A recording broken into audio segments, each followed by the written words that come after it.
Bien, entonces vamos a conversar ahora de las demencias, ¿correcto? Los trastornos neurocognitivos mayores, que es el término que se les da porque demencia es algo peyorativo, ¿no? Entonces actualmente se prefiere decir trastorno neurocognitivo mayor, ¿ya? Mientras que demencia es un término histórico. Y dentro de estas demencias vamos a hablar de la enfermedad de Alzheimer, que es la más frecuente de todas, pero existen más, ya que también lo voy a comentar. Entonces, ¿por qué es importante estudiar esta patología? Es importante estudiar porque nos permite integrar los conceptos de funciones corticales, uno, y dos, porque nos permite comprender un problema de salud pública crítico, que es la enfermedad de Alzheimer. ¿Listo? Entonces, arrancamos.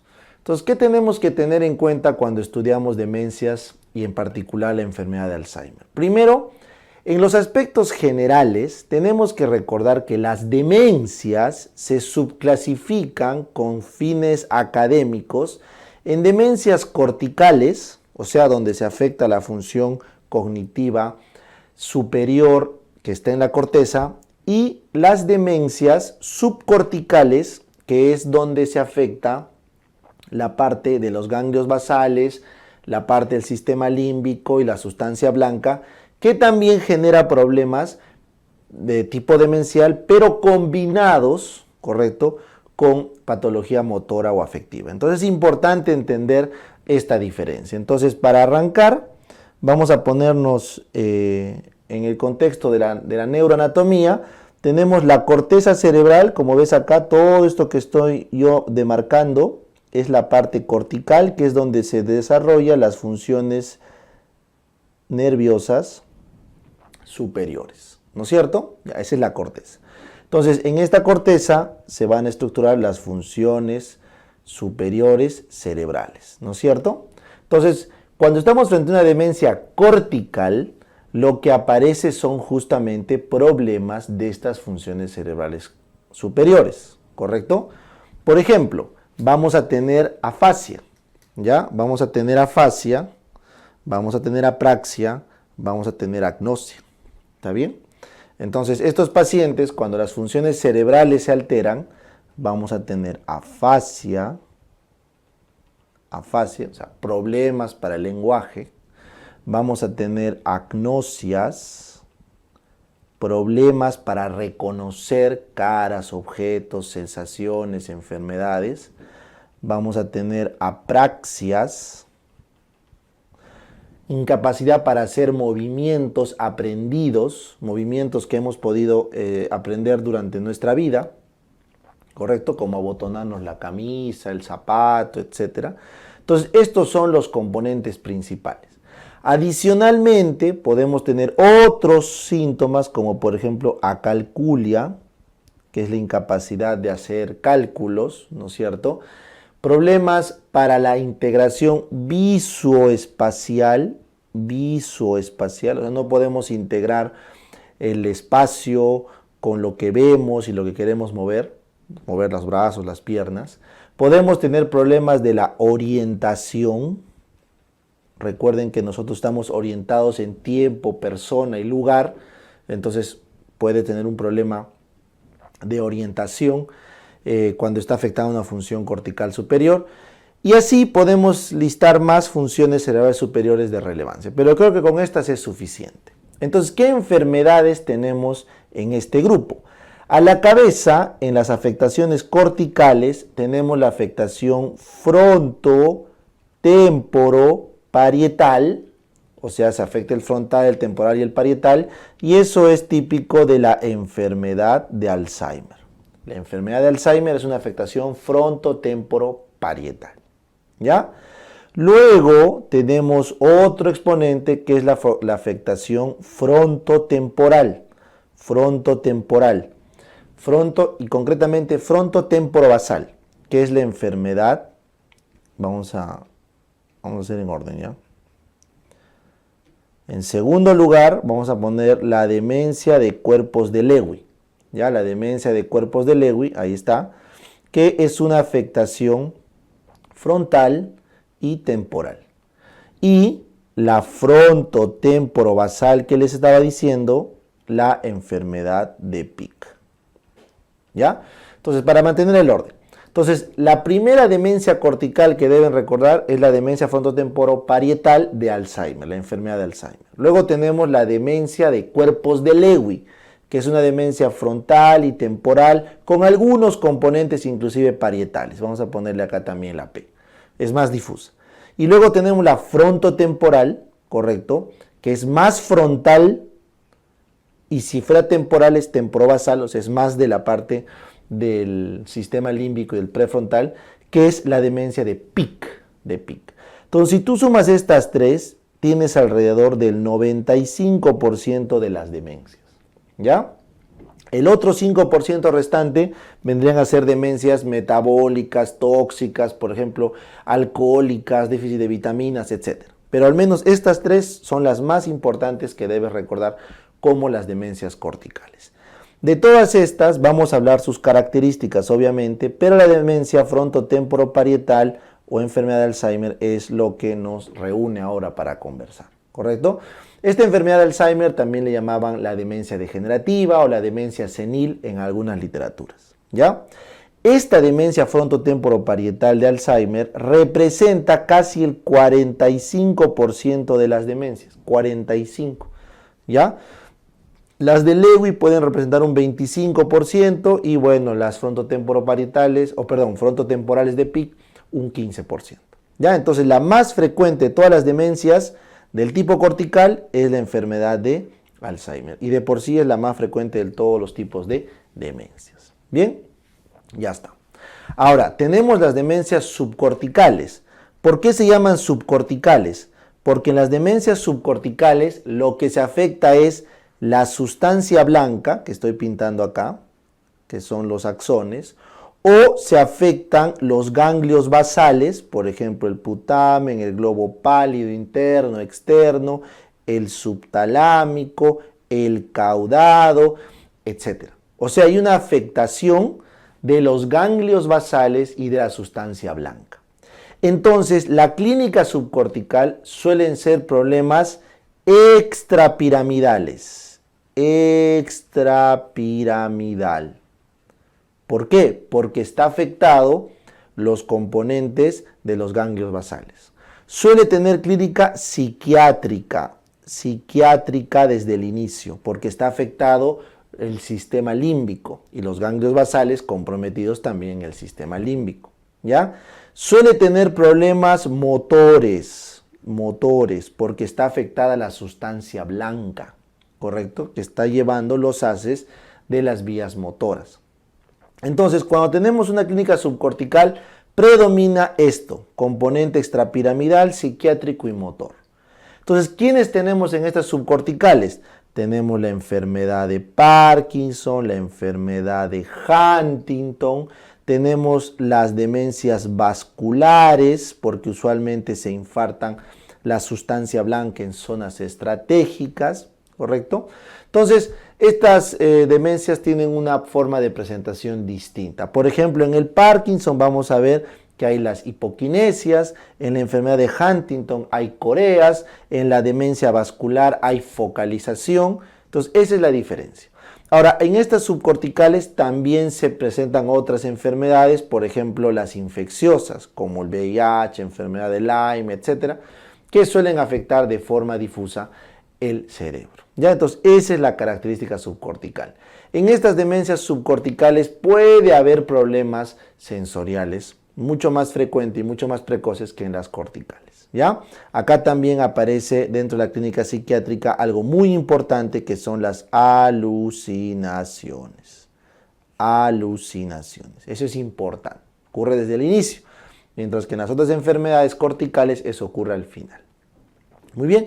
Entonces, de forma práctica hemos tratado de dividir los tipos de demencia, ya que se entiende como demencia a los déficits cognitivos globales, ¿correcto? Entonces, ahora sí, estamos listos para conversar explícitamente de la enfermedad de Alzheimer, ¿correcto? Entonces, la enfermedad de Alzheimer es una demencia, sí, porque es un déficit cognitivo global, o sea, fallan las funciones cognitivas globales. Concretamente, la enfermedad de Alzheimer es una demencia de origen principalmente cortical. Pero eso no quiere decir que con el tiempo va a evolucionar a subcortical, porque con el tiempo se degenera todo, hasta inclusive la subcorteza. Muy bien, entonces hablemos de la enfermedad de Alzheimer. Primero, antes de comentar Alzheimer, quiero que recuerden que por encima de los 65 años, la prevalencia de demencia es del 5% al 7%, que varía según países. Y en menores de 65 años es tan solo un 1%. O sea, es una prevalencia relativamente frecuente. 5 de cada 100 viejitos es demente, ¿ya? De esos viejitos con demencia, ya les dije, la mitad prácticamente son, o mejor dicho, la gran mayoría son corticales, y dentro de las corticales la mitad son las de Alzheimer. Entonces tienen que recordar que la demencia más frecuente que se encuentra es la demencia de Alzheimer. Es la más frecuente. ¿Ya? Eso ténganlo claro. Se estima que para el 2050 va a haber alrededor de 100 millones, correcto, a más de personas con enfermedad de Alzheimer. Por eso es importante que lo recuerden. ¿Ya? Entonces, la enfermedad de Alzheimer tiene numerosos factores de riesgo asociados y tiene una definición histopatológica clave. Entonces, lo primero, la enfermedad de Alzheimer, recuerden que es una enfermedad idiopática. Es idiopática. No se sabe por qué ocurre. No se sabe. El factor de riesgo más importante de todos es la edad, ¿correcto? Entonces, más de 65 años, no por ciento. Sorry. Las personas más de 65 años, ¿ya?, son las que más riesgo tienen de Alzheimer. Y eso va aumentando inclusive cada 10 años hasta un 10% adicional. Entonces, es idiopática, cuyo factor de riesgo más asociado es la edad, ¿ya? Por lo tanto, más del 85 a 90% de los casos de Alzheimer son esporádicos. O sea, es el primer caso de Alzheimer en la familia, ¿correcto? No hubo nadie más. Es esporádico y solamente asociado a la edad. Sin embargo, hay un pequeño porcentaje del 5 al 10% que tienen una herencia autosómica dominante. Una herencia autosómica dominante relacionado con el gen ApoE4. Los genes Apo se encargan de la síntesis de una serie de proteínas, incluido el beta amiloide. Entonces se ha visto que los Alzheimer con el gen Apo, el subtipo E4, tienen mayor riesgo de hacer la enfermedad, ¿correcto? Hay un componente genético, pero recuerden, eso representa menos del 10% de las causas de Alzheimer. La gran mayoría son idiopáticas esporádicas, ¿ya? Muy bien. El segundo factor de riesgo es el sexo, ¿correcto? Las mujeres tienen mayor prevalencia de Alzheimer y probablemente se deba a que viven más que los hombres. Recuerden, la esperanza de vida en la mujer es mayor al del hombre, entonces por eso es probable que la prevalencia aumente. Sin embargo, existe otra evidencia de que es relacionado a el tema de la regulación vascular. ¿Por qué? Porque también un factor de riesgo que se ha visto es el factor de riesgo metabólico cardiovascular. Entonces, otro factor de riesgo es el factor de riesgo metabólico vascular. O sea, las personas con diabetes, hipertensión, obesidad, estados de hiperinflamación o proinflamación crónicos tienen más riesgo de hacer demencias o sus Alzheimer son peores. Entonces la mujer regula mejor debido a sus hormonas estas enfermedades hasta cierto momento de su vida, y es por eso también que puede entenderse que haya una protección inicial, pero una vez que se pierde esa protección, se desarrolla el Alzheimer y al final termina siendo más prevalente. Entonces ahí hay una serie de interrogantes que no están todavía claros, pero sí es más frecuente en mujeres. Lo que sí se ha visto es que el estrógeno y el ApoE2 y la terapia de reemplazo hormonal protegen. Entonces, factores a favor, vamos a poner acá, esos eran factores de riesgo, ¿no? Entonces, factores protectores probados son la presencia del ApoE2, la terapia de reemplazo hormonal con estrógenos y, como ven acá el dibujo, el nivel educativo, la educación. Cuanto más se entrena un cerebro, cuanto más se educa una persona y aprende a lo largo de su vida nuevas cosas, ojo, no estoy diciendo que estudia o memoriza, sino que aprende. O sea, el aprendizaje constante de nuevas cosas protege el cerebro contra el Alzheimer y la demencia. El gen ApoE2 protege. La terapia de reemplazo hormonal en las mujeres, los estrógenos, protege. ¿Ya? Ojo, en terapia de reemplazo. Pero en prevalencia, las mujeres son más prevalentes en Alzheimer que los hombres. Ya, eso no quiero que se confundan, quiero que entiendan la dicotomía. ¿Ya? Muy bien. Entonces, ¿cómo es o qué es lo que ocurre en el Alzheimer para llegar al diagnóstico? Entonces, lo que ocurre concretamente en el Alzheimer, lo que se ha visto, es que hay una degeneración. Hay una degeneración del núcleo basal de Meynert. Hay una degeneración en el núcleo basal de Meynert. Y este núcleo basal de Meynert que produce la acetilcolina. Entonces se degeneran las vías colinérgicas. Y por lo tanto, las vías colinérgicas que van al frontal, al temporal y al parietal terminan atrofiando la corteza. Se atrofia la corteza. Y cuando hacemos una biopsia en esta corteza atrofiada, encontramos dos componentes principales. Primero, esto, que son los ovillos neurofibrilares de proteína tau, que se acumulan intracitoplasmáticos. Y encontramos esto, que son las placas beta amiloide, por el mal plegamiento de la proteína beta amiloide, que aparece en las sinapsis, en las terminales sinápticas. Entonces, en esta imagen o en este corte histológico, ustedes pueden ver acá, ¿correcto? Las lesiones, ¿ya? Las dos que les dije, acá tenemos estas plaquitas y los ovillos neurofibrilares dentro de las neuronas, que significan o son el dato patognomónico de que estamos frente a una biopsia de un paciente con Alzheimer. Entonces, este diagnóstico siempre se va a tener que hacer en una necropsia. Recuerden, el diagnóstico final del Alzheimer es en una necropsia. ¿Por qué? Porque tenemos que hacer la biopsia en diversas zonas del cerebro. Por lo tanto, en vida se hacen diagnósticos basados en la clínica. ¿Ya? Muy bien, entonces acá logren por favor identificar, esta es una neurona sana, ¿correcto? Este es un astrocito sano, esta es una microglía sana, con un cerebro funcional y sano. ¿Ya? Vamos a borrar esto que hemos estado escribiendo para que lo tengan mucho más claro. Un cerebro funcional y sano. Entonces, ¿qué es lo que pasa? Por los problemas genéticos, vasculares, metabólicos, por los problemas de poca educación, etcétera, etcétera, porque no se sabe la causa del Alzheimer, esta neurona empieza a acumular proteína tau en ovillos neurofibrilares y empieza a acumular placas de beta amiloide en sus sinapsis y las destruye. Entonces, al destruir esto, se produce una inflamación y una gliosis. Por eso miren cómo el astrocito aumenta sus pedículos, miren cómo la microglía aumenta su tamaño, su actividad, inclusive aparecen otras células inflamatorias y se produce un círculo vicioso de inflamación y destrucción de sinapsis en el área frontotemporoparietal.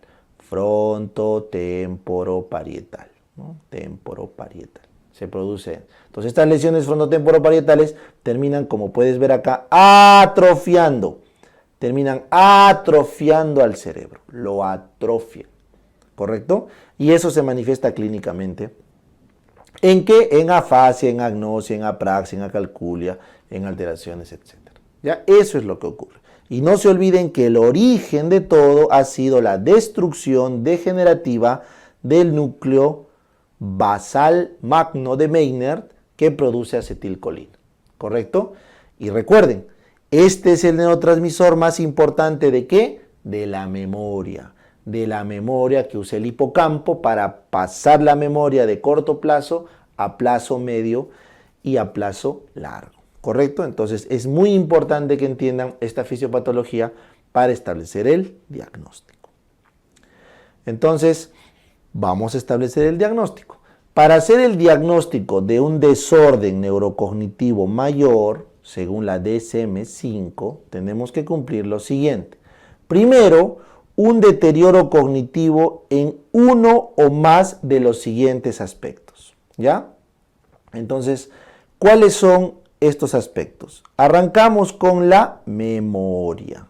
La memoria, ¿correcto? Luego, problemas de orientación. Luego, problemas del lenguaje. Luego, problemas de agnosia. Luego, problemas de apraxia. ¿Correcto? Y luego, problemas sociales, de interacción social. ¿Ya? Entonces, hay una alteración en la memoria. Primero se altera la memoria anterógrada y luego la memoria retrógrada. O sea, el paciente con Alzheimer lo primero que hace es una alteración de la captación de nuevos recuerdos. ¿Ya? El paciente tiene un problema de la memoria anterógrada, o sea, no puede recordar eventos nuevos. Entonces, lo más característico ahí es que tiene problemas para aprender cosas, para aprender. Por ejemplo, si yo te voy a enseñar a, no sé, vamos a enseñarte a programar, te voy a enseñar matemáticas, cosas que de repente no dominas bien, yo tengo que darte conceptos, para que con esos conceptos tú aprendas. Pero si tú no logras retener lo que te digo y constantemente me preguntas, ¿qué? ¿Qué cosa era? ¿Qué me habías dicho? Entonces no estás entendiendo, no, simplemente es que no grabas y por no grabar no puedes entender. Entonces, memoria anterógrada, lo primero que se afecta. Luego ya con los años, recién se afecta la memoria retrógrada, o sea, recuerdos del pasado, antes de la enfermedad. Por eso es que los pacientes con Alzheimer pueden recordar inclusive canciones de su niñez, de su juventud, porque están grabados en largo plazo y eso no se afecta. ¿Ya? Luego el paciente tiene problemas en el lenguaje, tiene problemas en el reconocimiento de las caras, de los nombres, de las personas, de las partes inclusive del cuerpo, etc. Y tiene problemas en las praxias para hacer movimientos aprendidos como dibujar, abotonarse, etc. Y también tiene problemas en la orientación del tiempo, del espacio, ¿correcto? Inclusive después de la persona.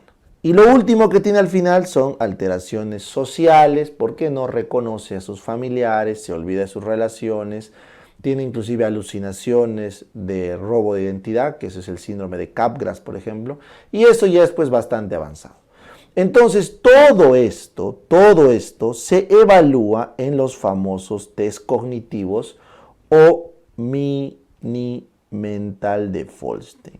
En el Mini Mental de Folstein, lo ideal es sacar un puntaje por encima de 25. Si tenemos un puntaje por encima de 25, estamos ok. Pero si tenemos un puntaje en el Mini Mental de Folstein menor a 25, ya estamos hablando de trastorno cognitivo, que puede ser leve, más o menos hasta 18, menos de 18 ya es severo, menos de 10 es muy severo. Esas son clasificaciones que ahorita no vamos a ahondar porque tienen bastante tema de validez, pero el Mini Mental de Folstein hoy por hoy es una de las mejores pruebas para la evolución o evaluación cognitiva de un paciente. ¿Ya? Muy bien. Entonces, en función de esto, es que decimos que una persona ya está en un trastorno cognitivo. Pero para decir, según la DSM, que es un trastorno neurocognitivo mayor, entonces es necesario más cosas. Por ejemplo, la persona tiene que ser dependiente de sus actividades diarias. O sea, la persona ya necesita alguien que lo cuide, alguien que lo atienda, porque ya no puede valerse por sí mismo. O sea, hay afectación en la vida diaria. Y finalmente, el paciente no debe tener clínica de delirium.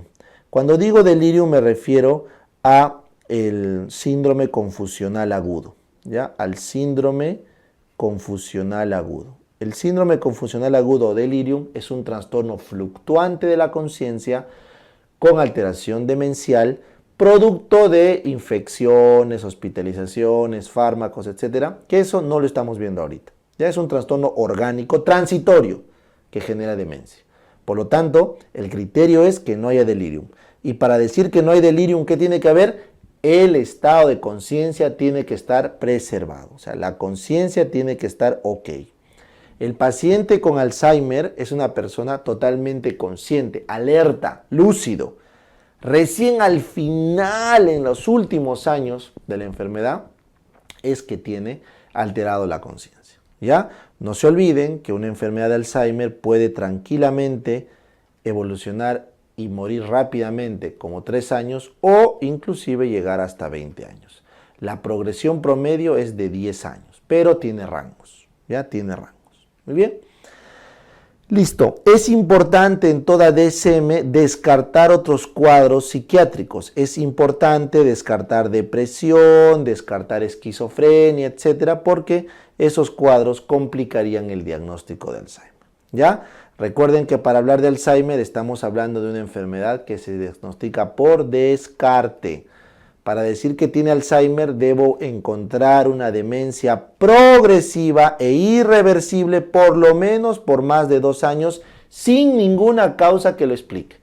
Recién ahí, después de haber descartado todas las causas de demencia, haciendo exámenes de laboratorio, electroencefalogramas, resonancias, todo, y estoy frente a una demencia que cumple todos estos criterios por más de 2 años, progresiva e irreversible, recién le pongo el diagnóstico de Alzheimer. Porque ya quedamos que el gold estándar es la necropsia, donde vemos los ovillos y las placas beta-amiloide. Entonces en vida se diagnostica así. Criterio de demencia más progresivo y irreversible por más de 2 años en ausencia de otra causa que lo explique. ¿Ya? Bien. Entonces, dicho eso, nos vamos al tratamiento. Entonces, ¿cuál es el objetivo del tratamiento si el paciente con Alzheimer inexorablemente va a ir hacia la muerte? Usualmente la muerte es por infección. El paciente se infecta y se muere. ¿Por qué?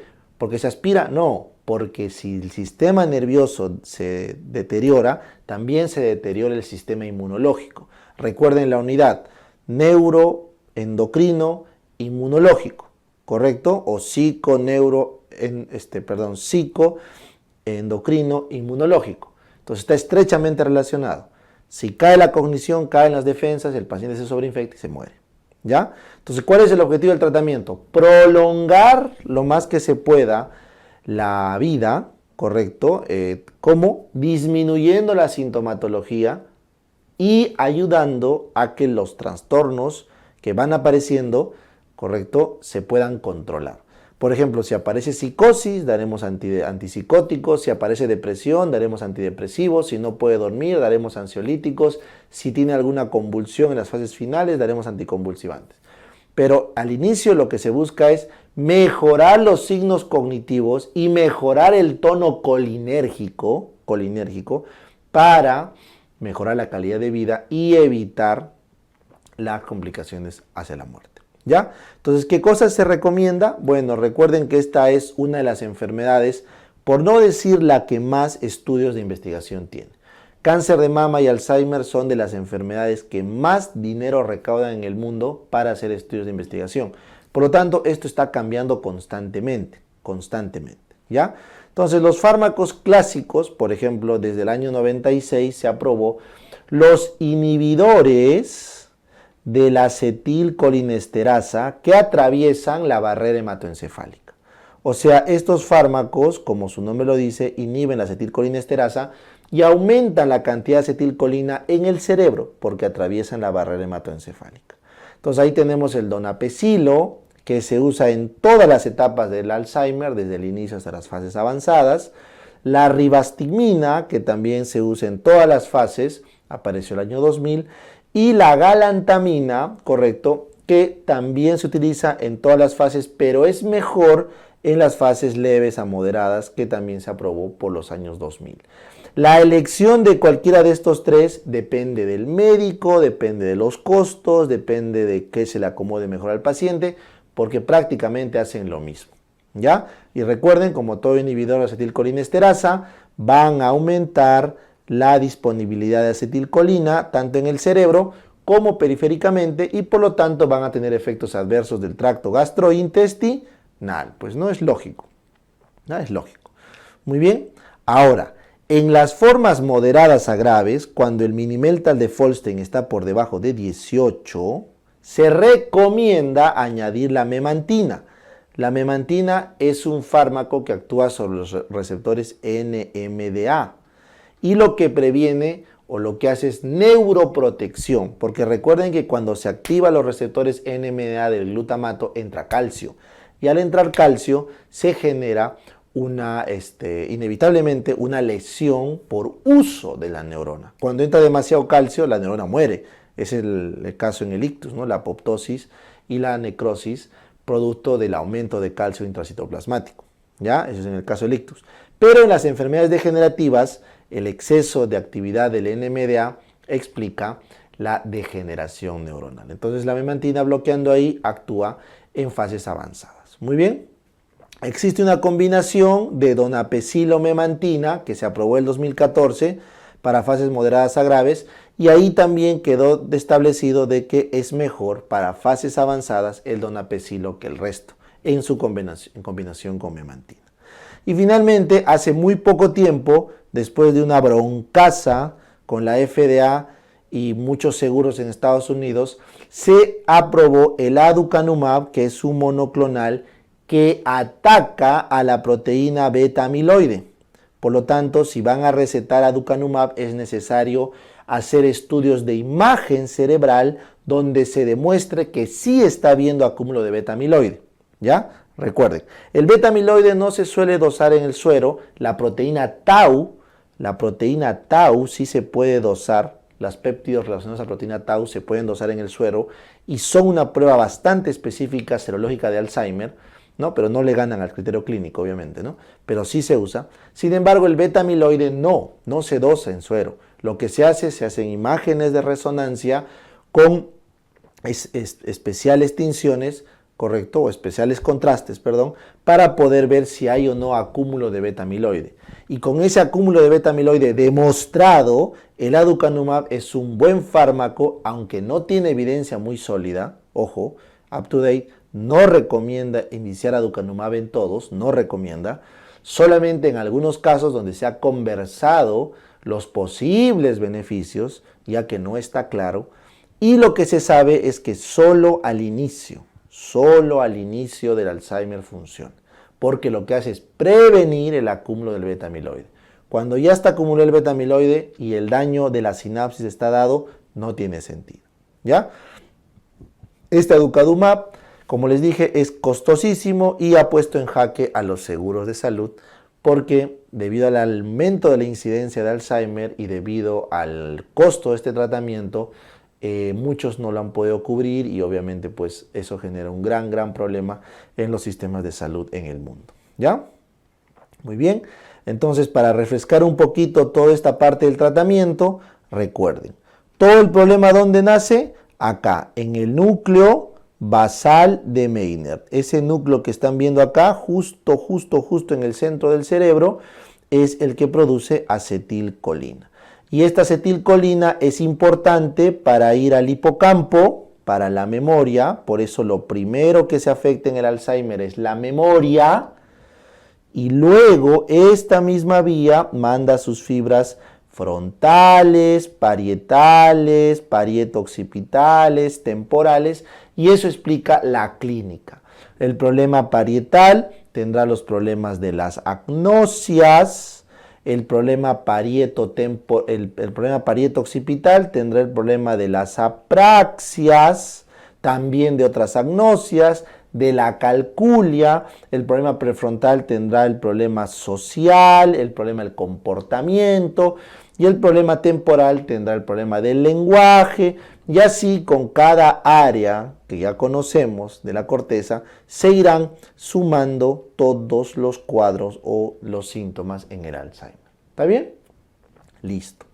Este dibujo de acá es solamente para que recuerden que la colina, correcto, se junta con la acetil-CoA por la colina transferasa y se forma acetilcolina. ¿Ya? Esa acetilcolina se libera y actúa sobre sus receptores muscarínicos. Recuerden que el receptor nicotínico es para el movimiento. Acá en el cerebro es muscarínico, ¿correcto? Entonces los receptores muscarínicos, como ven, 1, 3, 5, 2, todos estos son acoplados a proteína G y son los que tienen que ver con la parte cognitiva. El receptor nicotínico, este de acá, es el que tiene que ver, es un ionóforo que se tiene que ver con el músculo, ¿ya? Entonces no se me confundan. En miastenia gravis es nicotínico muscular, no es el caso. Acá en Alzheimer es muscarínico, los receptores muscarínicos. Muy bien, entonces, ¿qué es lo que pasa? Bueno, pues esta acetilcolina disminuye, las vías se degeneran y adicionalmente habíamos quedado que estas neuronas tenían un problema en la sinapsis, ¿no? Como ves acá, se acumula esto que están viendo acá, que es el beta amiloide, y ese beta amiloide se pega en las dendritas, y ese beta amiloide en las dendritas lo que hace es activar a estas células que estoy marcando, que son la microglía, y esa microglía que genera inflamación. Entonces, si es que yo le voy a dar aducanumab, el aducanumab va a evitar que se formen estos monómeros de beta amiloide, va a evitar que se forme la placa y por lo tanto no va a haber el daño neuronal como tal. Entonces miren en el dibujito acá, miren en el dibujito acá, voy a borrar esto. Entonces miren en el dibujito acá. Si yo tengo muy poca formación de vello neurofibrilar, entonces no va a haber una actividad importante y las dendritas se van a preservar. Pero si yo tengo muchos acúmulos de beta amiloide, voy a tener mucha actividad de la microglía y se va a destruir las dendritas. Por eso es que el aducanumab es preventivo de los daños neuronales que puede ocurrir en el Alzheimer, pero los estudios todavía no son contundentes, así que la recomendación de uso es facultativa. ¿Listo? Ahora, vamos a conversar de otro tipo de demencias, rapidito, ¿ya? Para contrastarlas con el Alzheimer, ¿ya? Entonces, las dos demencias o las tres que quiero comentar es la demencia frontotemporal de Pick, la demencia de cuerpos de Lewy y la demencia vascular, ¿ya? Entonces, en la demencia de Pick, los datos más característicos suele aparecer antes de los 65 años, es más en jóvenes. Suele ir con bastante problema de comportamiento, problemas prefrontales y con clínica psiquiátrica, porque afecta el frontal y el temporobasal. ¿Está bien? Eso quiero que tengan claro en la enfermedad de Pick. En la demencia cuerpos de Lewy, que es el 30% de los casos de Alzheimer, se confunden con demencia de cuerpos de Lewy, porque la clínica es parecida a la enfermedad de Alzheimer, porque tiene afectación frontal, parietal, temporal, sí, pero aparece clínica extrapiramidal desde el inicio, ¿correcto? Aparece clínica motora extrapiramidal y también aparece clínica psiquiátrica. Entonces, cuando tienes un cuadro de Alzheimer, pero con bastante componente extrapiramidal y psiquiátrico desde el inicio, sospecha demencia de cuerpos de Lewy, ¿ya? Siempre pongo el ejemplo de este actor de Jumanji, Robbins, no me acuerdo su nombre ahorita, ¿ya? Robin Williams, ¿ya? Este actor de Jumanji, pensaban que tenía Parkinson, al final se terminó muriendo de demencia cuerpos de Lewy, ¿ya? Porque pensaron que era un Parkinson, pero luego es una demencia progresiva y al final fue demencia cuerpos de Lewy, ¿ya? Y finalmente, en la demencia vascular, lo que ocurren son infartos lacunares estratégicos que afectan la corteza. 20% de los pacientes que tienen ictus van a terminar haciendo una demencia vascular, porque sus infartos, al final existen microinfartos en todo lado del cerebro. Por lo tanto, estas demencias vasculares, el dato característico es que progresa rápido en menos de 2 años. Les dije que el Alzheimer es bastante lento. Esta en menos de 2 años hace clínica bien marcada. 2. En la resonancia magnética nuclear vas a encontrar los infartos estratégicos. Va a haber una lesión orgánica ante la imagen. Y 3. El paciente va a tener focalizaciones que se van añadiendo con el paso del tiempo. Va a tener infartos que se le añaden a lo largo de su historia clínica. Y obviamente es un paciente hipertenso, diabético, etc. Entonces, esa es la forma como ustedes van a diferenciar estos cuadros demenciales de los cuadros de Alzheimer. ¿Correcto? Bien.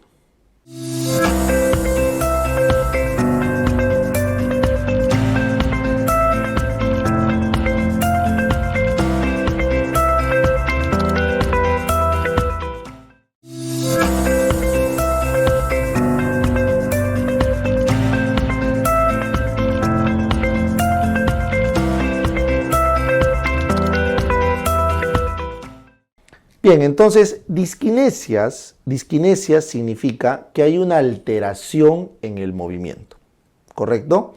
Y concretamente se refiere a la aparición, o sea, aparecen movimientos involuntarios que no deseamos hacer, como temblor, corea, tetosis, ¿correcto? O simplemente lo que queremos hacer no se puede ejecutar, como las hipoquinesias. Entonces, este aumento de movimientos involuntarios se debe a que hay un problema en el sistema extrapiramidal. El sistema extrapiramidal es el que regula los movimientos involuntarios. O sea, yo ahora quiero mover mis manos, quiero mover mi boca y estoy hablando, pero yo voluntariamente no quiero mantener mi espalda erguida. Eso lo estoy haciendo a un nivel inconsciente, porque si no me caería de la silla. Entonces, ¿quién se encarga de esos movimientos involuntarios, correcto, inconscientes, como el tono muscular, el equilibrio, la postura, o simplemente cuando yo quiero mover mi mano, yo estoy más preocupado en a dónde va a ir mi mano, pero no estoy tan preocupado ni en el hombro, ni en mi tríceps, sino más en mi mano, ¿no? O un pianista que está tocando está preocupado en los dedos, no está preocupado en los demás músculos. Entonces, ¿quién se encarga de esto? El sistema extrapiramidal lo conforman los ganglios basales, ¿correcto? El núcleo rojo, el cerebelo, ¿ya? Cuando hablamos de ganglios basales, tenemos el caudado, el putamen, el globo pálido externo, el globo pálido interno, el subtalámico de Lewis y la sustancia negra. Y cuando hablamos del núcleo rojo, pues lo tenemos en el mesencéfalo y el cerebelo como tal. Entonces, estos de acá se encargan de regular los movimientos involuntarios, el equilibrio, la postura, los tonos musculares, para que eso no interfiera en nuestro proceso cortical superior de movimiento que deseamos hacer. ¿Ya? Entonces, el mejor ejemplo es un jugador de fútbol cuando está pateando un tiro libre. Toda su atención está en el pie que va a patear la pelota, para darle exactamente en el lugar preciso a la pelota para que llegue al arco. Pero el resto de sus músculos tienen que también tener una contracción y eso es inconsciente. Ya eso no está en su voluntad consciente. Entonces, esos movimientos están programados por el sistema extrapiramidal.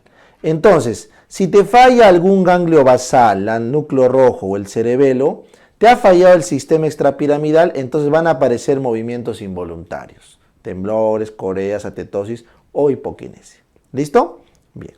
Entonces, dicho eso, vamos a recordar los aspectos generales más importantes de las disquinesias, que viene a ser la fisiología del sistema extrapiramidal.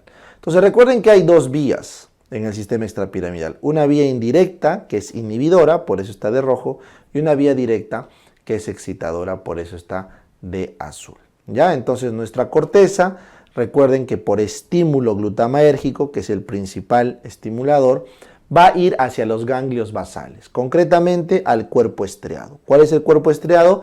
El caudado y sus radiaciones hacia el putamen, ¿no es cierto? El neoestriatum se conoce. Esas estructuras van a tener su vía indirecta y su vía directa, ¿ya? Entonces, esta vía directa e indirecta van a estar afectados por la sustancia negra. Entonces, el segundo agente que tienen que recordar acá es la sustancia negra. La sustancia negra produce dopamina. Entonces, la dopamina, cuando va a la vía indirecta, la inhibe y cuando va a la vía directa la estimula. ¿Listo? Finalmente, este cuerpo estriado, a través de acetilcolina, que es excitador, lo que va a hacer es estimular a las neuronas GABAérgicas inhibitorias, en este caso al pálido externo, y este pálido externo va a inhibir al subtalámico de Lewis y finalmente la vía directa va a inhibir y el subtalámico de Lewis va a estimular al pálido interno y a la sustancia negra paz reticular, la cual a su vez inhibe al tálamo.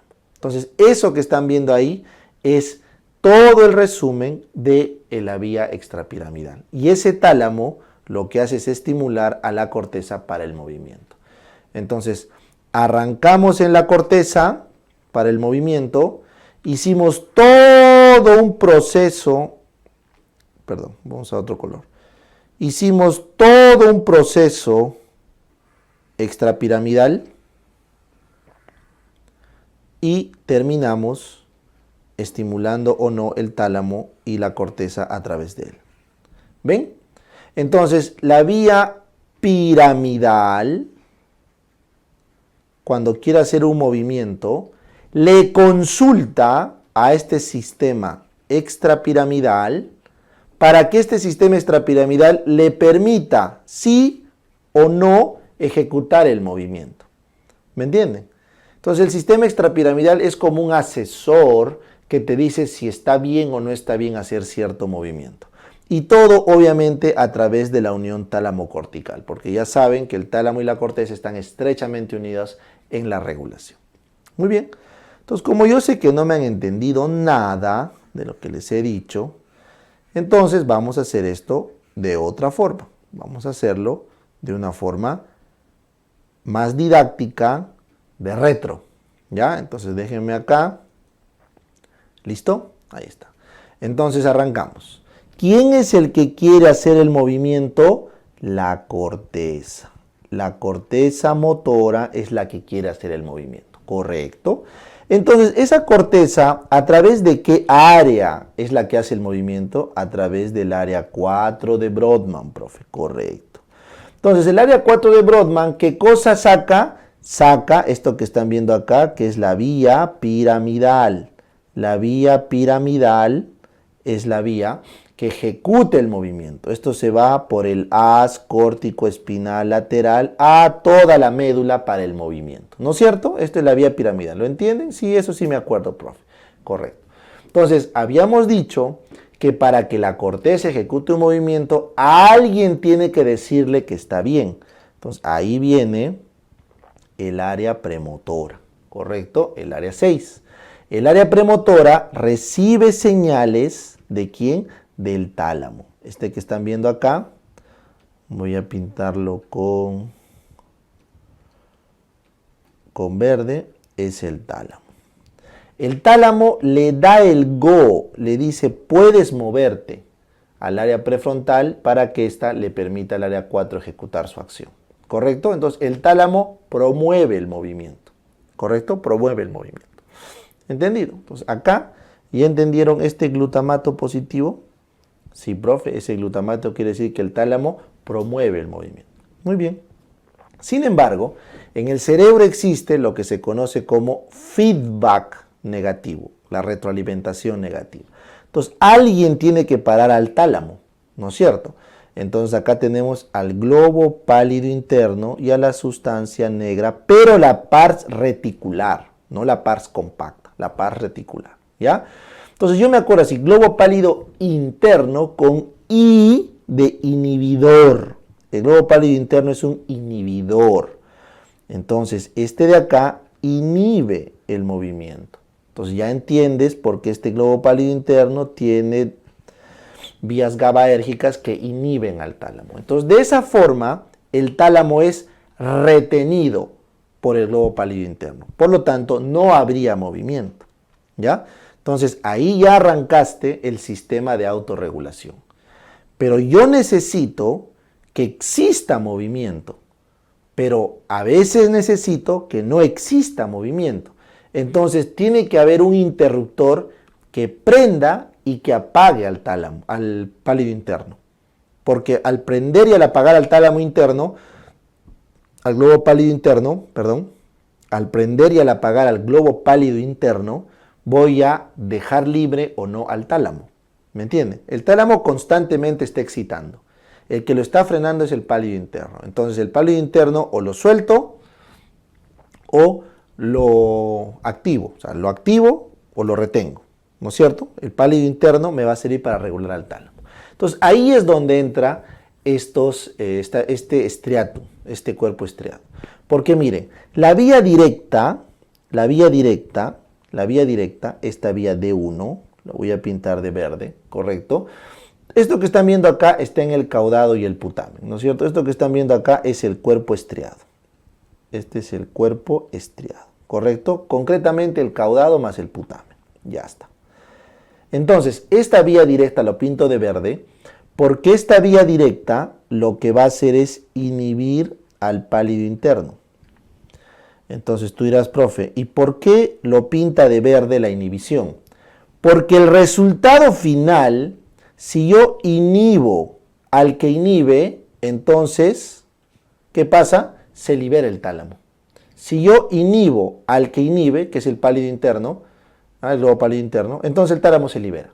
Por eso la vía 1 directa es una vía estimuladora del movimiento, porque inhibe al inhibidor. ¿Entendieron? Listo. Ahora viene la otra parte, el que lo equilibra, ya vamos a usar con criterio, el que equilibra la vía D1. Entonces lo lógico de la vía D1 sería que la vía D2 estimule al pálido interno, ¿no es cierto? Sería lo lógico, lo inevitable, lo lógico. Pero por azares, no azares, sino por la sabia naturaleza, esta vía de contrapeso es indirecta, ¿correcto? Entonces la vía donde el cuerpo estriado estimularía al pálido interno es indirecta. ¿Por qué, profe? Porque acá entra el núcleo subtalámico de Lewis. Este es el núcleo subtalámico de Lewis. El núcleo subtalámico de Lewis estimula al pálido interno. ¿Y por qué lo pinta de rojo, profe? Porque si yo estimulo al pálido interno, entonces estoy estimulando que inhibas al tálamo. Estoy aumentando la inhibición. Por eso está de rojo, porque está en contra del movimiento. Entonces la vía indirecta, a través del subtalámico de Lewis, está en contra del movimiento. ¿No es cierto? ¿Y por qué se llama indirecta? Porque esta vía se activa a través de otro núcleo, que es el subtalámico de Lewis. Pero ese a su vez está controlado por otro más, que es el globo pálido externo. El globo pálido externo, como ves acá, estimula, ¿correcto?, el movimiento. Voy a ponerlo con verde. El globo pálido externo estimula el movimiento. ¿Por qué? Porque inhibe al subtálamo e inhibe al pálido interno, ¿correcto? El globo pálido externo inhibe al subtálamo e inhibe al pálido externo. Por eso acá está, el globo pálido externo inhibe con GABA al subtálamo. Y acá falta una flecha que inhiba al pálido externo, al pálido interno. Entonces yo me acuerdo así, el globo pálido externo excita el movimiento a través de ¿qué? De la inhibición del subtálamo y del pálido interno. Entonces tú dirás, ya, entonces el subtálamo de Lewis, si yo lo dejo suelto, estimularía constantemente al pálido interno y nunca habría movimiento. Pero para parar al subtalámico le hemos creado el pálido externo que lo inhibe, de tal forma con eso eliminamos al subtálamo. Correcto. Y eso permite que haya movimiento. Pero entonces, profe, ¿en qué momento la vía D2 regula? La vía D2 regula, como ves acá, porque inhibe al pálido externo. Entonces, si yo inhibo al pálido externo, no hay quien inhiba al subtálamo, libero al subtálamo. Muy bien, ¿entendieron esta lógica? Es un poquito más difícil, pero al final la vía D2 termina liberando al subtálamo. Entonces, la mejor forma de entender este juego es decir que el tálamo está a favor del movimiento siempre y vive solito, y el subtálamo es su archienemigo. que lo bloquea. Pero en el juego de los dos, el pálido interno es el que interviene. Entonces, el subtalámico de Lewis estimula al pálido interno para que éste inhiba al tálamo, porque no se van directo, siempre están a través de alguien. Pero a su vez, alguien regula el subtalámico de Lewis, que es el pálido externo. Pero a su vez, los ganglios basales, el estriado, vía D2 bloquea el pálido externo y vía D1 bloquea el pálido interno. Entonces, en resumidas cuentas, la vía D1 acelera el movimiento vía la inhibición del pálido interno y la vía D2 frena el movimiento vía la inhibición del pálido externo. Y con eso liberamos al subtalámico de Lewis para que haga su trabajo, que es ir en contra del tálamo. ¿Entendieron? Entonces, eso se llama feedback negativo. Si te parece muy complejo, solamente porque lo estás escuchando por primera vez. Cuando tú analices el sistema, te vas a dar cuenta que tiene sentido. ¿Ya? Entonces, ¿quieres ver un ejemplo en la vida real de este sistema de feedback negativo? Puedes buscarlo en las máquinas. No creo que les interese mucho la ingeniería. Pero también lo puedes buscar en el sistema político. ¿Cuál es el sistema político más exitoso hasta ahorita de la humanidad? ¿Correcto? En términos relativos, no por la duración de años, sino por la eficiencia de hacerle bien al humano, el gobierno republicano es mucho más eficiente que las monarquías, que las autarquías, que las dictaduras. ¿Correcto? Entonces, a lo largo de la historia hemos tenido monarcas, ¿no? El Inca, los príncipes asiáticos, japoneses, chinos, los reyes en Europa, ¿no? Todos esos regímenes monárquicos, emperadores, han caído. No le han dado suficiente bienestar a la población. No han aumentado el tiempo de vida, no han generado desarrollo tecnológico, ¿me entiendes? Con el Renacimiento y con la ciencia, inevitablemente se creó el sistema republicano, ¿correcto? O floreció en todo caso, porque ya existía. Y la prueba máxima es Estados Unidos, ¿no es cierto? Estados Unidos es la prueba máxima de cómo la democracia y un sistema republicano que se concibió desde Grecia florece. Entonces Estados Unidos ha permitido a esta segunda parte de la historia, bueno, segunda parte del siglo pasado y actualmente, desarrollo científico, esperanza de vida, etcétera, porque aparentemente es un sistema con contrapesos, ¿no es cierto? Con contrapesos. El poder judicial, el poder legislativo, el poder ejecutivo se regulan. Y a su vez dentro de ellos tú regulas a uno con el otro. ¿No han visto ahora último, no? Que el ejemplo máximo fue el gobierno de Trump. Trump cambia los jueces para regular al poder judicial.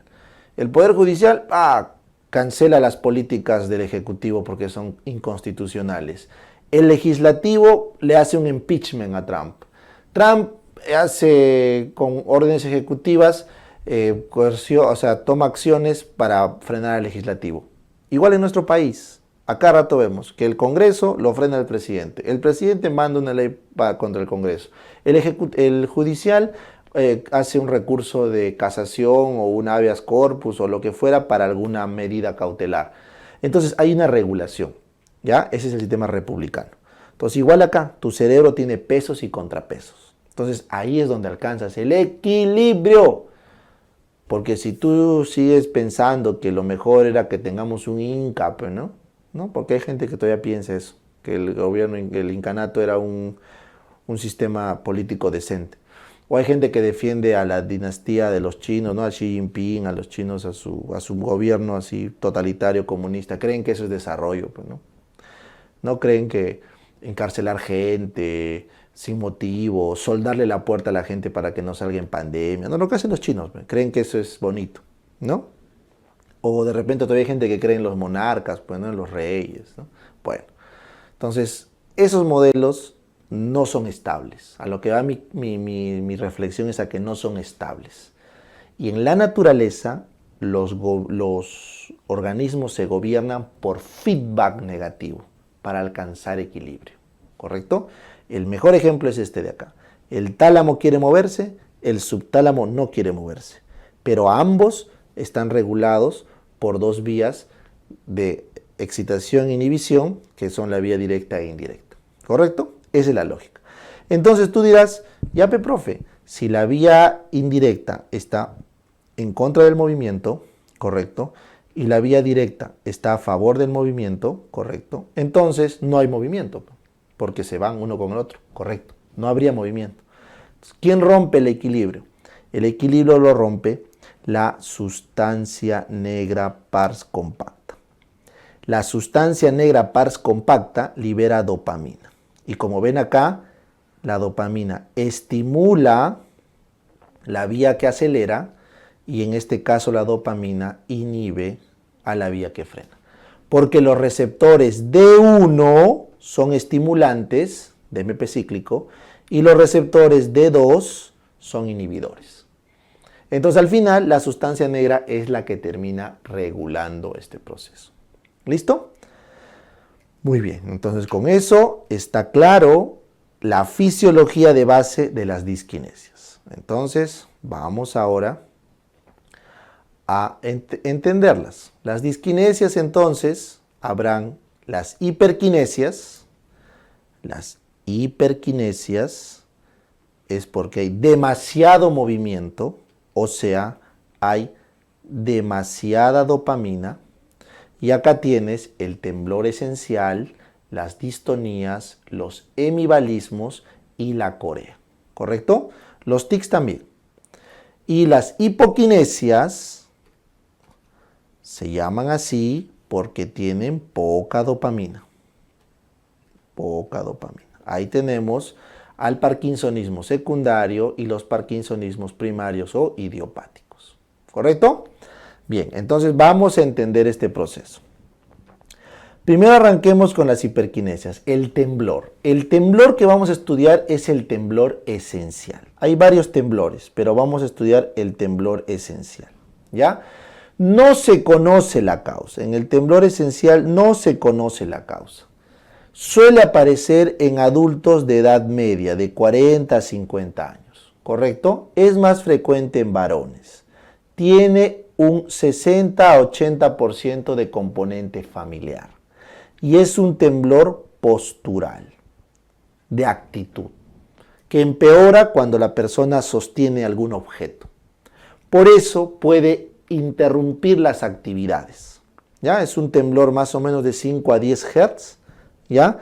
Bilateral simétrico, que arranca en las manos, postural, familiar, más en varones de edad media que no se sabe la causa, que puede interrumpir las actividades del día a día. Mejora con el alcohol, no con el sueño, y se trata con propranolol, ¿correcto? Con beta bloqueantes. Ese es el temblor esencial. Muy bien. Las distonías. Las distonías son contracturas involuntarias de grupos musculares, como por ejemplo el cuello, tortícolis, como el párpado, blefaroespasmo, que usualmente se deben al uso de fármacos antidopaminérgicos D2. Entonces, volviendo a nuestra lógica, este era nuestro dibujo, ¿se acuerdan? A ver, profe, otra vez. El tálamo estaba a favor del movimiento, habíamos quedado muy bien.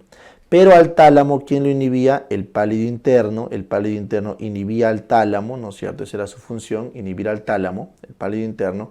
Y el subtalámico de Lewis estimulaba al pálido interno, ¿correcto? El globo pálido externo lo que buscaba era inhibir al pálido interno para conseguir el movimiento. Y también el pálido externo inhibía, como están viendo acá, el pálido externo inhibía al subtalámico de Lewis, ¿no es cierto? Y finalmente, la vía directa, como están viendo acá, esta vía directa, la vía D1, está a favor del movimiento porque lo que hace es inhibir al pálido interno. Y la vía D2 estaba en contra del movimiento, esta de acá, porque lo que hacía era inhibir al pálido externo. ¿Verdad? ¿Recuerdan esa lógica? Muy bien. Entonces, al final, ¿quién equilibraba todo esto? Lo equilibraba la dopamina de la sustancia negra pars compacta, que liberaba dopamina, y esta dopamina en el receptor D2 disminuye la actividad y en el receptor D1 aumenta la actividad. ¿No es cierto? Lo que les expliqué, solamente que más bonito. Bacán. Entonces, en la distonía, por usar fármacos que bloquean el receptor D2, Si yo bloqueo el freno, ¿qué va a pasar? Acelero más, pues. Entonces, si yo bloqueo el receptor de 2, entonces va a prevalecer la dopamina hacia el receptor de 1, o sea, vas a excitar. Y el paciente hace su distonía. Por eso cuando tomas bloqueantes dopaminérgicos como haloperidol, clorpromacina, aparecen distonías. ¿Ya? Muy bien. ¿Entendieron? Ya. Ahora, el hemivalismo es otro cuadro. El hemivalismo son movimientos en aspa de molino. Es como que mueves todo el brazo en aspa de molino o toda la cadera. Son movimientos de grupos musculares amplios. Es demasiado movimiento. Y yo te pregunto, ¿por qué crees que podría haber tanto movimiento? ¿Porque hay mucho tálamo o porque hay mucho subtálamo? ¿Quién era del movimiento, profe? El tálamo. Entonces, cuando hay mucho tálamo, hay hemivalismo. ¿Eso se debe a qué? A que has destruido el subtálamo. Si tú destruyes el subtalámico de Lewis, te da hemivalismo. Los infartos del núcleo subtalámico de Lewis, que está irrigado por la arteria cerebral posterior segmento P1, te generan hemivalismos contralaterales. Ya entendieron por qué. Bien, muy bien. Ahora la corea. En la corea existen varias coreas. Tienes la corea gravídica, que ocurre en el primer trimestre del embarazo. La corea de Sydenham, que es la corea en los niños cuando tienen las enfermedades infecciosas, la fiebre reumática, por ejemplo. Tienes coreas por medicamentos, pero la corea más clásica es la corea de Huntington, ¿no es cierto? ¿Qué es la corea? La corea es un movimiento básicamente de miembro superior y de miembro inferior, pero no es de los músculos axiales. El hemivalismo era de los músculos axiales, te dije, ¿no? Hombro, cadera. La corea es de codos, de rodilla. Por eso cuando se mueven involuntariamente parece que estarías bailando. Por eso se llama corea. Cuando tú no sabes bailar, ¿qué te dicen? Mueve los codos, mueve las rodillas y vas a ver que parece que estás bailando. Entonces, la corea, por eso se llama corea, porque parece un baile, ¿no? La corea de San Vito es pues la de los niños, la reumática. Entonces, la corea más característica es la corea de Huntington. Entonces, ¿qué ocurre en la corea de Huntington? Se degenera la cabeza del caudado. Acuérdate, corea con C de caudado. Se degenera el caudado, que es donde hay más fibras de 2. Entonces destruyo la vía de 2. Por lo tanto, va a haber una hiperquinesia. ¿Ya? La corea de Huntington, recuerden que se debe a un acúmulo, ¿correcto?, en el cromosoma 4. Acuérdate, corea con C de 4. En la parte petit del cromosoma 4, se acumulan los tripletes de C a G, K, acuérdate, corea con C de K, corea C, en barranca corea con C, C a G, el triplete. ¿Ya? Si excede los 40 tripletes, otra vez 4, si excede los 40 tripletes, vamos a tener la clínica manifiesta, porque se empieza a acumular la proteína huntingtina, que degenera, ¿qué cosa? Degenera la corteza, ¿correcto? Por eso hay clínica de trastorno cognitivo, ¿correcto?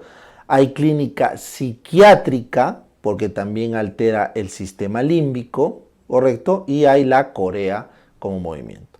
Entonces, trastorno cognitivo, demencia, trastorno psiquiátrico, alucinaciones, psicosis y corea. Esa es la triada de la corea de Huntington. Recuerda que la corea de Huntington es una herencia autosómica dominante, por lo tanto se va a heredar. Y cuanto más generaciones aparezca la corea, se manifiesta más temprano. Hasta 10 años antes se manifiesta en los hijos que en los padres. ¿Ya? En Perú, una zona con bastante gente con corea es el sur chico de Lima. ¿Ya? No se olvide. Muy bien.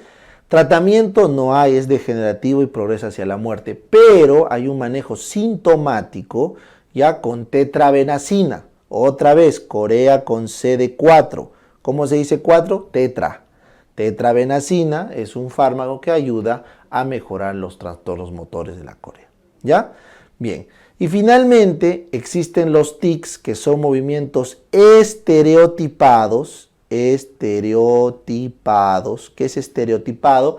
O sea, son complejos. La corea es una flexoextensión, pero el estereotipado de un tic es un movimiento un poco así, ¿no? Un tic, ¿no? Más complejo. O la boca, o el codo, ¿no? Entonces esos tics son ya más elaborados y dentro de ellos el más importante es el síndrome de Gilles-Latourette. Gilles-Latourette tiene tics, tiene TOC, trastorno obsesivo compulsivo, y tiene coprolalia. Ya, ese es el famoso Gilles-Latourette que lo menciono siempre acá. Muy bien. Entonces, eso que hemos hablado son los trastornos hiperkinéticos. Entonces, ahora vamos a hablar de los trastornos hipokinéticos. Entonces, chicos, ¿quién era el encargado de dar el movimiento? La dopamina. Entonces, cuando la sustancia negra pars compacta deja de producir dopamina, concretamente del 60 al 80% de la sustancia negra se degenera y aparecen estos corpúsculos que están viendo acá, que son los corpúsculos de Lewy. Entonces, estos corpúsculos de Lewy, en la degeneración de la sustancia negra, explican la ausencia de dopamina y eso explica la hipoquinesia. Entonces, ¿qué cosa o cuál es la característica del trastorno hipoquinético? Lo siguiente, temblor, pero de reposo. Temblor de reposo, ¿correcto? Bradiquinesia. Bradiquinesia es movimiento lento. Rigidez en rueda dentada. O sea, el paciente tiene rigidez a la flexoextensión pasiva. Se llama rigidez seria en tubo de plomo o rigidez en rueda dentada. Y hay alteraciones de la marcha y de la postura. La famosa marcha festinante. Entonces entienda, en la hipoquinesia el paciente hace un temblor de reposo, no de postura como el temblor esencial. Es un temblor de reposo, que es asimétrico, o sea, empieza en una mano, por ejemplo, mano derecha, luego pasa a la pierna derecha y después recién a la mano izquierda. No es bilateral, es asimétrico. Es a predominio distal en cuentamonedas, o sea, primero los deditos. Mejora con el sueño y no mejora con el alcohol. Ahí también lo diferencias. Y es más fino, de 4 a 6 Hz de frecuencia. ¿Ya? Ese es el temblor de reposo en el Parkinson. Ojo, un 30% de pacientes con Parkinson ya no van a hacer su temblor. ¿Ya? O sea, no es que sí o sí va a tener temblor. No, algunos pueden no tener temblor. Pero es la manifestación más característica. ¿Ya? No se olvide. Ojo, puede un grupo tener otros temblores. Hasta un 10% pueden tener temblor de tensión o temblor postural. Así que también puede haber en el Parkinson otros temblores. Pero lo usual es que sea temblor de reposo en la mayoría. ¿Ya? Con el tiempo, correcto, aparece la bradiquinesia. La bradiquinesia es la lentitud de los movimientos. O sea, no podemos movernos, hay lentitud de movimientos. Entonces, esa bradiquinesia se manifiesta en varios grupos musculares. Por ejemplo, en la cara. La bradiquinesia en la cara se llama hipomimia facial. Cara de máscara. Signo precoz.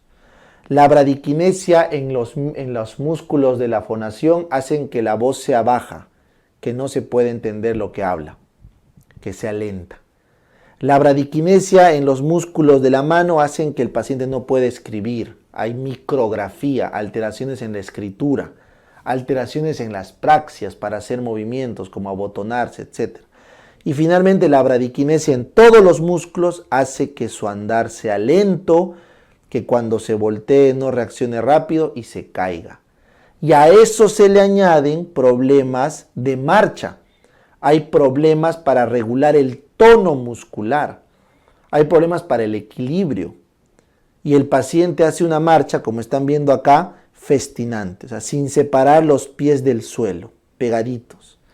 Y finalmente, la rigidez en rueda dentada es la incapacidad para la flexoextensión pasiva. Los músculos se empiezan a poner rígidos porque hay una contracción de agonistas, flexores y antagonistas extensores sincrónica. ¿Ya? Eso es la rigidez en rueda dentada. Esa rigidez en rueda dentada se puede experimentar mejor con el signo de Froment. El signo de Fromm dice que si yo muevo un brazo, el derecho, por ejemplo, de forma voluntaria, la rigidez va a empeorar en el lado contralateral. ¿Correcto? Bien. Entonces, todo lo que les he dicho, este temblor de reposo, bradiquinesia, rigidez y alteración de la marcha, se conoce como el parkinsonismo. ¿Ya? El parkinsonismo. Y si es que no tenemos una causa, se llama parkinsonismo idiopático. Entonces, ¿quiénes sufren de parkinsonismo idiopático?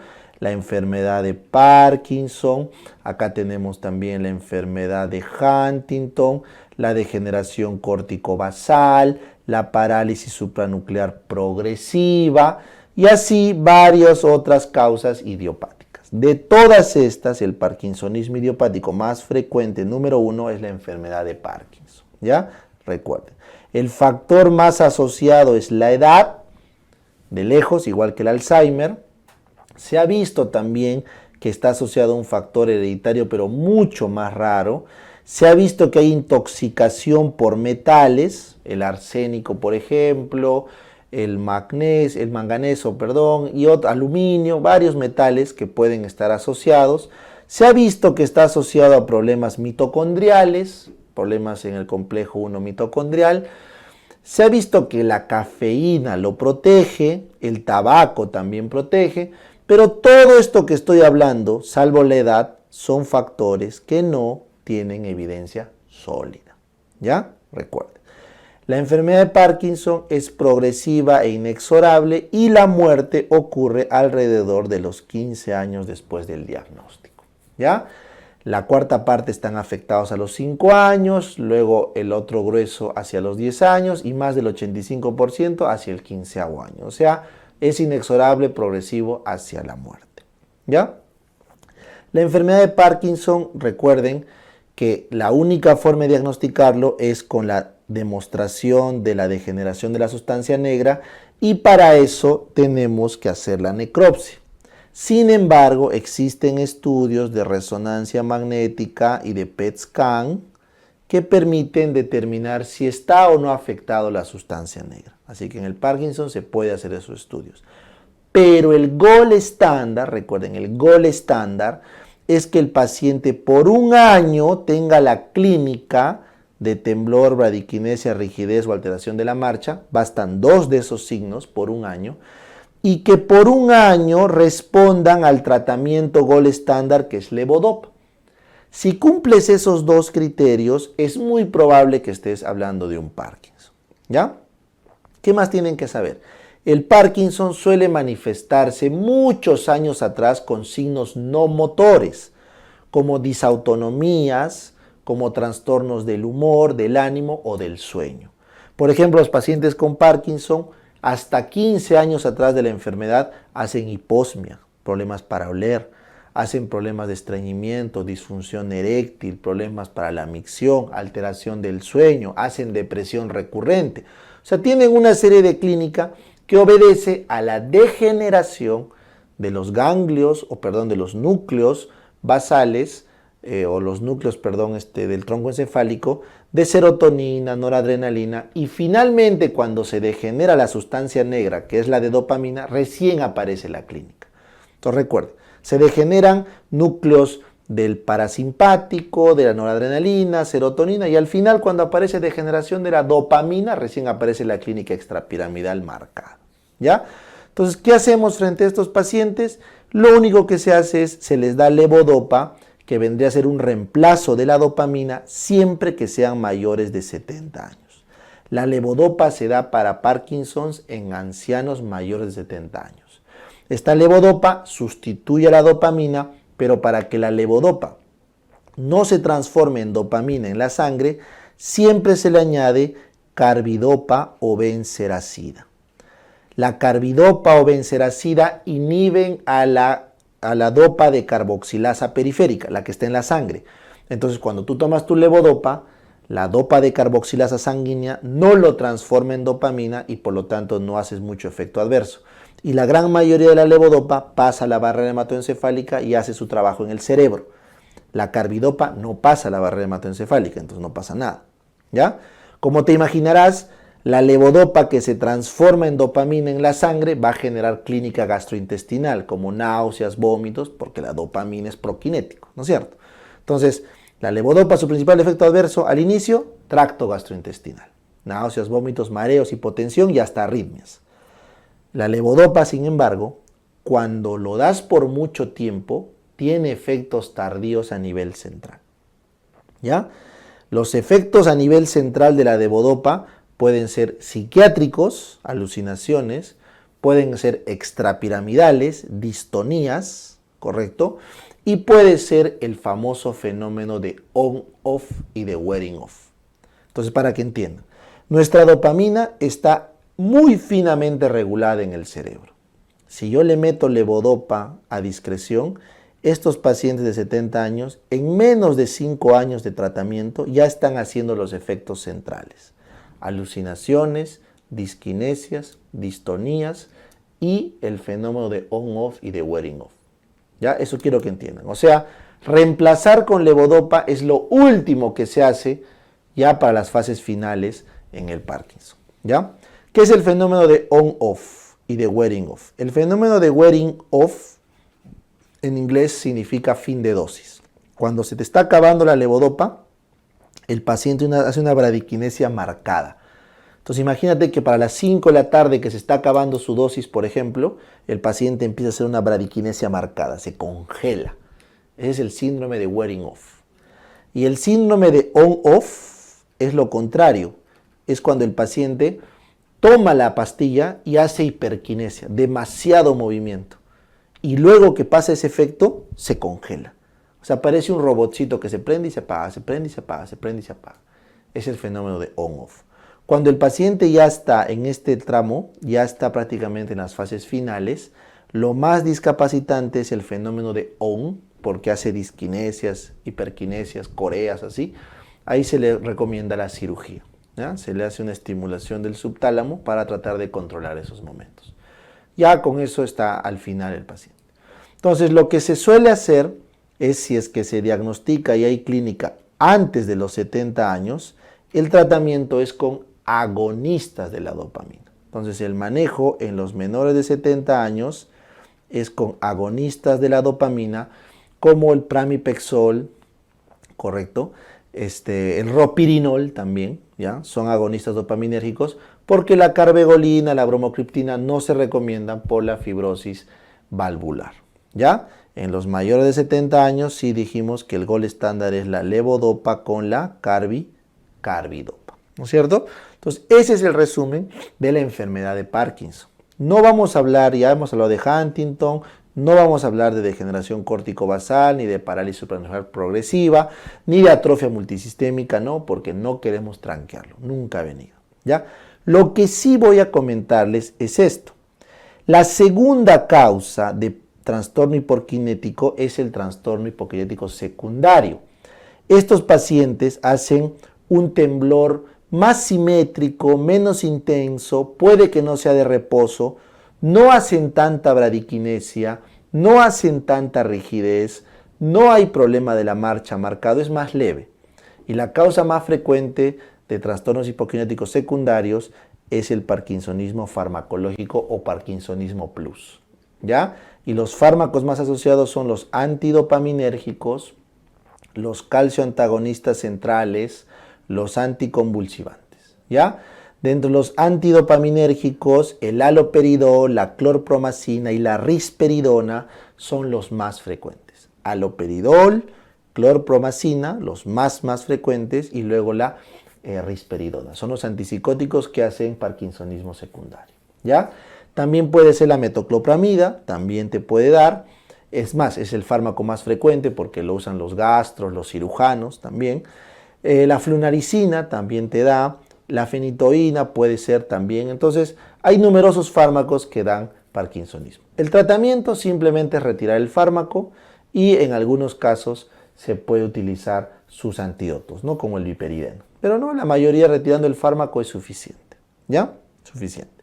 También hay trastorno hipokinético secundario por TEC, por infecciones, por tumores. O sea, el paciente puede quedar con clínica parkinsoniana por TEC, por infecciones, por tumores. ¿Listo? Muy bien. Entonces, con eso...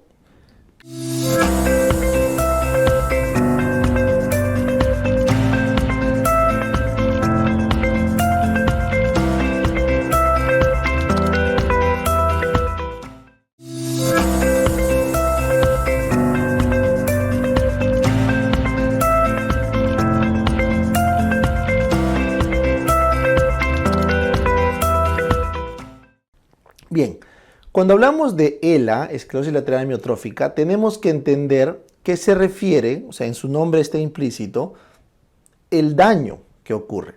O sea, se dice esclerosis porque es una degeneración, lateral porque afecta la parte anterolateral de la médula, y se le llama amiotrófica porque también compromete la segunda neurona. Entonces el ELA es la enfermedad degenerativa de motoneurona más frecuente de todas, ¿ya? Entonces por eso lo estudiamos acá. Entonces vamos a verlo rápidamente en resumen. Esto que están viendo acá es una médula espinal, ¿correcto? Un corte histológico. Esta es la famosa H que todos conocen, que es la sustancia gris, ¿correcto? Esta es la sustancia gris. Y acá tenemos toda la sustancia blanca, ¿correcto?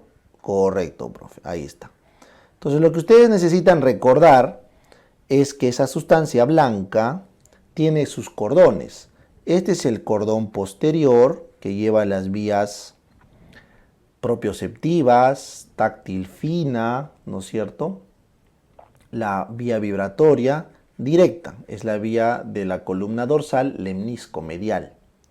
Luego ustedes saben que acá están los haces laterales, donde está bajando la vía córtico-espinal, que es motora, y está subiendo la vía espinotalámica, ¿no es cierto? Sensitiva. Y acá adelante tenemos los cordones anteriores, que también baja la vía córtico-espinal medial de los músculos axiales, y también la vía espinotalámica, pero anterior, que tiene sensibilidad táctil. Entonces, estos cordones que ustedes están viendo acá son parte de la sustancia blanca. Ahora, la sustancia gris, recuerden que en el asta anterior, ¿quién sale? La motoneurona alfa, ¿no es cierto? El asta anterior de la médula sale la motoneurona alfa y por atrás llega la neurona sensitiva delta, ¿no es cierto? Es un esquema, obviamente hay más neuronas, pero ese es el resumen. Entonces, ¿qué ocurre en el ELA? Justamente lo dice, hay una esclerosis lateral, concretamente es una esclerosis anterolateral. Entonces, miren, ocurre eso. Los haces laterales y anteriores degeneran. Laterales y anteriores degeneran. Hay una esclerosis. Pero a predominio motor. O sea, no se afecta tanto la sensibilidad. No, es una degeneración motora. Entonces se destruyen los haces córtico-espinales motores. ¿Ya? Entonces, eso explica clínica de primera neurona, porque se lesiona la vía piramidal, ¿ya? ¿Y por qué se llama amiotrófica, profe? Se llama amiotrófica porque genera clínica de segunda neurona, porque se atrofia las astas anteriores.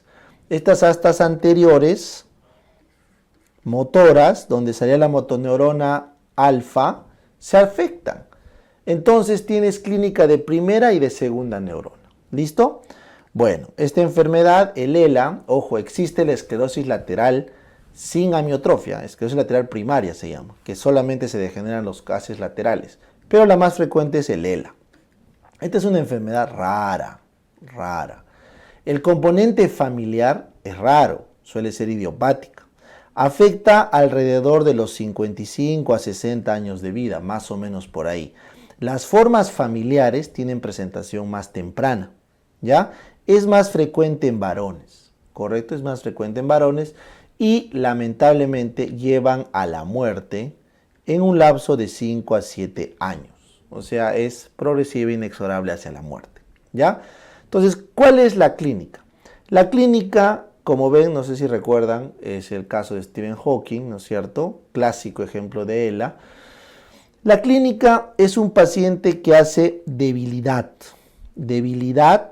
correcto, de los músculos usualmente distales, empieza por distales, luego va proximales y arranca con flexores y termina con extensores. Entonces ese es usualmente su patrón. Esa debilidad representa la lesión motora. ¿Ya? La debilidad representa la lesión motora. Esa es la característica. ¿No es cierto? Ahora, cuando esa lesión es por lesión de la primera neurona, entonces tenemos la hiperreflexia con la espasticidad. La hiperreflexia y la espasticidad significa que la afectación motora es de primera neurona. Y cuando se le añade la atrofia o la amiotrofia, que es la atrofia del músculo, eso explica la denervación, y la denervación supone lesión de segunda neurona. Correcto. Entonces, esa es la clínica que confirma el diagnóstico de Lela. Pero obviamente los criterios necesitan cumplir ciertos componentes. Por ejemplo, el paciente tiene que descartarse cualquier otra causa de lesión motora. Entonces se le hace un electromiograma o electromiografía, que es el test más importante para demostrar la denervación, la destrucción de la placa motora por denervación. Se le hace una neuroimagen, una resonancia o tomografía para demostrar que la lesión de primera neurona no es de origen cortical, no es un problema en el área 4 de Brodmann. Se le hace el estudio de velocidad de conducción para reafirmar los hallazgos de la electromiografía. Y se le puede llegar inclusive a hacer biopsia de nervio para demostrar que no es una neuropatía periférica. Entonces, estas pruebas complementarias se utilizan para descartar cualquier otro cuadro, ya que el ELA es un diagnóstico final por descarte. Ahora, para estar seguro del diagnóstico, el ELA es definitivo con criterio clínico. ¿Ya? El ELA es definitivo su diagnóstico con criterio clínico. O sea, basta el criterio clínico, que tiene que ser una lesión de neurona motora superior más una lesión de neurona motora inferior, pero en 3 regiones musculares diferentes. Obviamente, después de haber descartado otro tipo de explicación. Si es que tenemos solamente lesión en 2 regiones, se llama un ELA probable. Y si tenemos una lesión solo en una región, superior o en una región inferior mayor o igual, ¿correcto? Pero solo en una, o sea, no en neurona motora superior o neurona motora inferior, pero en mayor o igual a una región, entonces diremos que es una sospecha de él. Entonces, obviamente, el cuadro clínico del ELA pasa de sospecha a probable y de probable a definitivo. Por eso el diagnóstico se hace a lo largo de la vida. Y en el proceso se van descartando con estos exámenes las otras causas. ¿Ya? Datitos curiosos. El ELA no compromete los músculos extraoculares, no compromete los esfínteres, no compromete el músculo cardíaco. El ELA puede aparecer con clínica vulvar y ese es un mal pronóstico porque el paciente hace disartria, disfagia, alteraciones vulvares y rápidamente puede progresar hacia la parálisis respiratoria. Ya les digo, 5 a 7 años.